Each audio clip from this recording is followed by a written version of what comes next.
Hey guys, Caleb with White Metal Games here, and we're back for another cheat code today. I know it's hot and it's summer here in Raleigh, North Carolina. The humidity is awful. So that's why we're going to work on snow basing today. Anything that makes us think about cold weather is nice. Even here in the heart of summer, space wolves are always a force to be reckoned with, which means snow basing is something that people always have to be thinking about. So today we're going to try a couple different snow base techniques and kind of show you what we've done. So we've got three different types of snow bases here. Each one has merit, and each one is a little bit different. So from left to right, if you're looking from the top point of view, you'll notice we have essentially a cold, wet snow base, kind of a light, fluffy snow, new snow base here on the right, and then kind of a mixture of the two, sort of like some cold, some new snow. And we're going to show you how to do all three in a very, very quick and easy way. For this, you're going to need a few basic things. The first thing you're going to need is some Elmer's glue. This is just regular school glue. Some people call it PVA glue or white glue. You're also going to need some snowflake. We use this from Woodland Scenics because you can buy a big tub of this for about $20. So it's cheap when you buy it in volume, and this stuff is actually really great. Also from Woodland Scenics is flex paste. This is essentially a flexible modeling paste. It's not unlike spackle or what you might use when you're, let's say, caulking up your shower or a wall or a hole or something like that.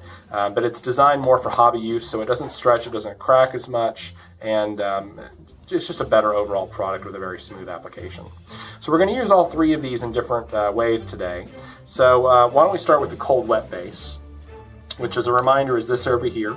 So this kind of gives you a nice cool, almost icy effect, which would look very, very good if you're looking for that cold look. Now it's important to note that none of the bases we're doing today are going to be painted. We're just doing them all on black bases. Part of this is to show you the general opacity of all three different mediums. And part of this is so that you can, then if you decide you want more opacity, you can always paint the bases yourself. We recommend with like an off-white, like a white blue. Reaper makes a great color called Ghost White, which would work really, really well for this. But to be honest with you, any sort of light blue or ghostly white would really work fine. So we're going to grab an old plate to start off today. And what we're going to do for the icy base is we're going to mix equal parts of white glue and snowflock. So we're going to put a little bit of white glue on our palette today.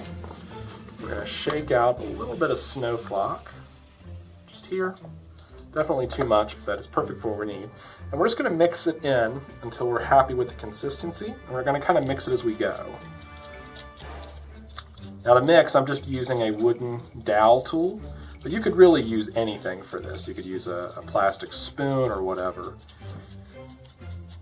And all you're really trying to do is get a nice smooth consistency going. I'm going to add just a little bit more. There we go. That's about the consistency I want. It's more about feeling it out, but what you're trying to do is just sort of get a texture to the PVA glue. And you can already see how it's kind of feeling right on the palette there. And we're going to simply take our base, add it to it, and smooth it out. I think smoother is better for this general stuff. What you want is the smooth application to make it look like the snow is sort of slightly melted, and that'll give it the cold look you're looking for. But if you wanted to make it a little more irregular, you certainly could.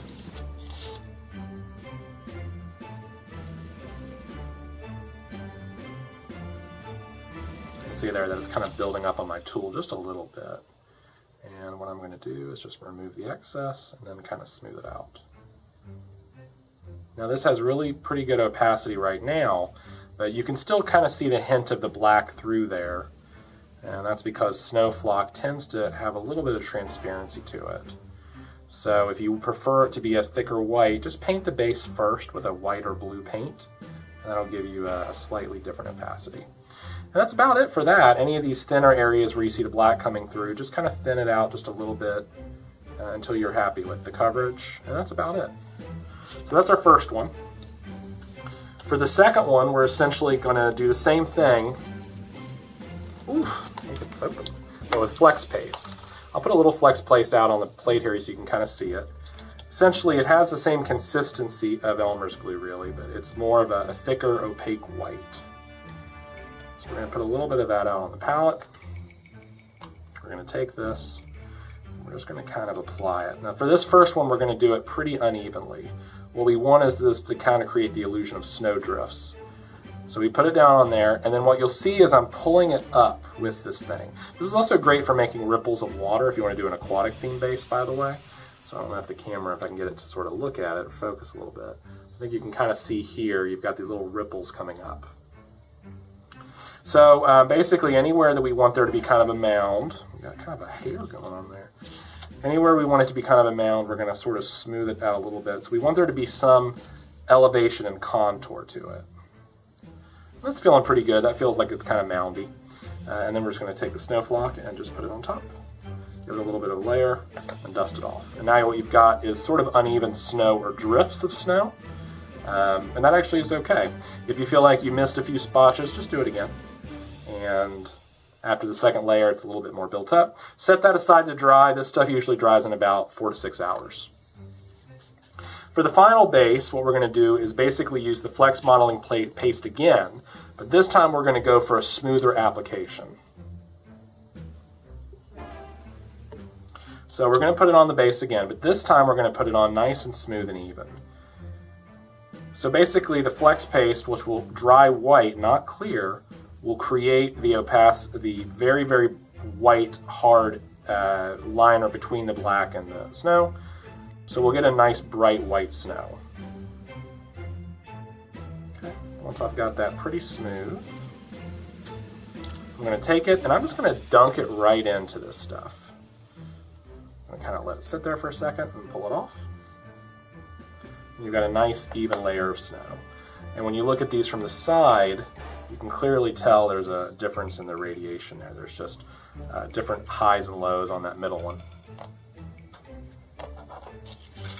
And really that's it. So we've got the cold white snow base on the left there, we've got kind of a fluffy drift snow in the middle, and we've got our more flat new snow on the right there. So that's it. It only took a few minutes. And now obviously if you have your miniatures already on the base, you have to work around them a little bit. But my opinion is if you get a little snow on their boots or their shoes, that's totally okay, because that's realistically what would be happening anyway. So that's it for this cheat code. I hope you've enjoyed it. Feel free to check out all of our videos on Patreon. It's patreon.com/whitemetalgames. Also be sure to check out, we're going to be having auctions starting soon. We're going to have giveaways once we reach the $100 mark. So every dollar you contribute leads to our first giveaway, and you can vote on that once you start signing up for that. Last but not least, if you are interested in any of our merch, we have some nice templates in our web store. These go for about $9 a piece, plus dice.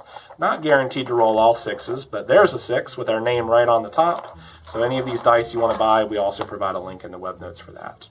Till next time, put your minis where your mouth is.